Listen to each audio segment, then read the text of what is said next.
धुआं सिर्फ एक चीज नहीं है जो हवा में उड़ता है, बल्कि ये हमारी सेहत और पर्यावरण के लिए एक छुपा हुआ खतरा भी बन सकता है। इस वीडियो में हम बात करेंगे स्मोक के असल मतलब और उसके प्रभाव और उससे बचने के तरीके के बारे में। आखिरकार स्वस्थ रहना इंसान का हक है।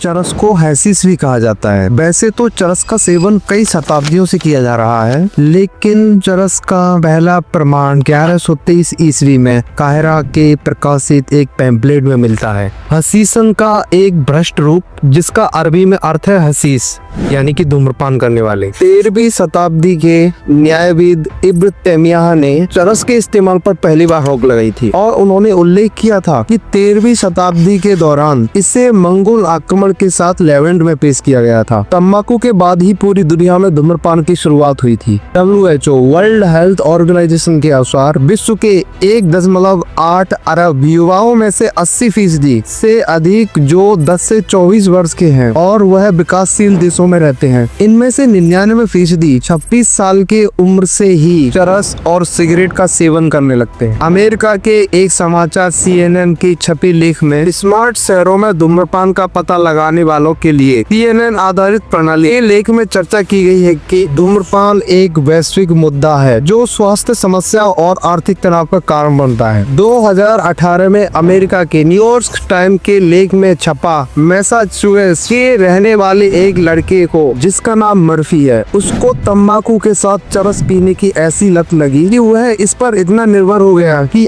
अपनी चिलम को ही अपने हाथ की 11वीं उंगली कहने लगा। वैश्विक वयस्क तंबाकू सर्वेक्षण GAST 2017 में एक सर्वे किया गया, जिनमें 42.4% पुरुष और 14.2% महिलाएं शामिल है। भारत में 28 राज्य और 8 केंद्र शासित प्रदेश हैं। जनवरी 2024 में भारत की कुल जनसंख्या 145 करोड़ थी, जिसमें मिजोरम में 34.4% धूम्रपान करते हैं, जो पूरे भारत देश में सबसे ज्यादा है। पूरे भारत में हर साल धूम्रपान से करीब 13,50,000 लोगों की मौत हो जाती है और हर दिन 21 लोग इस लत से परेशान होकर आत्महत्या कर लेते हैं। NCRB की रिपोर्ट के अनुसार दुनिया भर में हर साल 80 लाख लोगों की मौत हो जाती है और 2019 में भारत भर में 7,800 से ज्यादा लोगों ने ड्रग्स की लत से परेशान होकर आत्महत्या कर ली थी। धूम्रपान से रक्त वाहिकाएं क्षतिग्रस्त होती हैं और वे मोटी और सक्रिय हो जाती हैं। तंबाकू और चरस के धुएं में निकोटिन, कार्बन मोनोऑक्साइड, टार, एक्रोलिन, जो फेफड़ों का कैंसर और स्ट्रोक,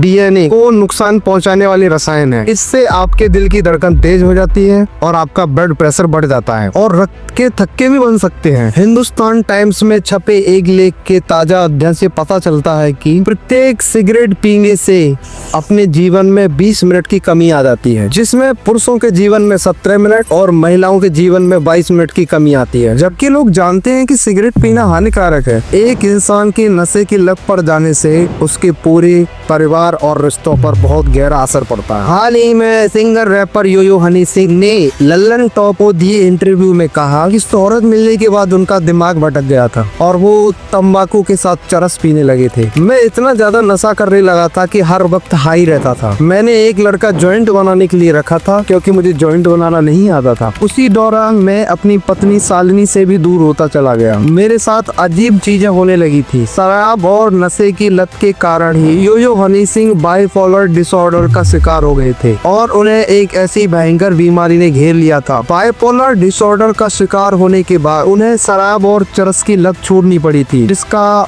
उन्हें भी इलाज कराना पड़ा था। बाइपोलर डिसऑर्डर के शिकार होने के बाद अजीब तरह के विचार आने लगते हैं, जैसे तेज गति से विचार करना या बोलना या गलत फैसले लेना, नींद में कमी, आत्महत्या का ख्याल आने लगना। ऐसा नहीं है कि इसका इलाज नहीं है। अगर आप चाहते हैं कि इस लत से छुटकारा मिल जाए तो आपको भी हनी सिंह की तरह ही एक अच्छे डॉक्टर के पास जाना होगा और इसका इलाज कराना होगा। चरस, तंबाकू और शराब इनके सेवन से निपटने के लिए और भारत को नशा मुक्त बनाने के लिए केंद्र सरकार ने 15 अगस्त 2020 नशा मुक्त अभियान की शुरुआत की थी। नशा मुक्त अभियान के तहत देश भर में 500 से ज्यादा स्वैच्छिक संगठन है जो नशा छुड़ाने का इलाज करते हैं, जिन्हें सामाजिक न्याय और अधिकारिता मंत्रालय की नशीली दवाओं की मांग में कमी लाने के लिए राष्ट्रीय कार्य योजना के तहत वित्तीय सहायता दी जाती है। IRCA, CPLI, ODCI NSAIDO ये नशा मुक्ति केंद्र है। ये संगठन जो मादक पदार्थ के सेवन, क्षमता निर्माण, उपचार और पुनर्वास पर निवारक शिक्षा और जागरूकता पैदा करने के लिए काम करते हैं, जहां नशीली दवाओं पर निर्भर व्यक्तियों के लिए परामर्श और सुविधाएं उपलब्ध हैं। नशा मुक्त भारत अभियान के तहत देश भर में नशीली दवाओं के उपयोग के मामले में सबसे अधिक संवेदनशील 272 जिलों की पहचान की गई और केंद्र सरकार ने एक राष्ट्रीय टोल फ्री नंबर 1800-221-356 भी जारी किया। आप इस नंबर पे कॉल करके नशा मुक्ति के केंद्र के बारे में जानकारी ले सकते हैं और अपना एक अच्छा इलाज करवा सकते हैं। अगर आपको ये वीडियो पसंद आया हो तो लाइक करें, सब्सक्राइब करें और उन परिवारों को शेयर करें जो लोग अपने भाई, अपने बेटे या अपनी पति की नशे से तंग आकर परेशान हो चुके हैं। जुड़ने के लिए बहुत बहुत आभार। नमस्कार।